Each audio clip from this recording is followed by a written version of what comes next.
Tu má Kelemen, stále Miloš Kelemen, jeho prihrávka Pospíšilová rana. Výborná práca Kelemena, ešte Páliček. Gól! 1-0! Ružička pre Slavkovského, ktorý tam dostal tvrdý úder, zostáva.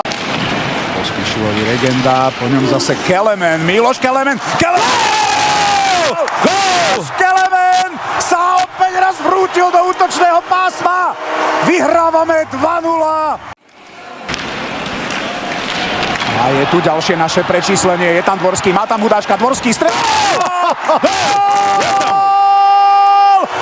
4-0. Uchmatol puk v strednom pásme a našiel Reichela, ktorý znižuje na 1-4.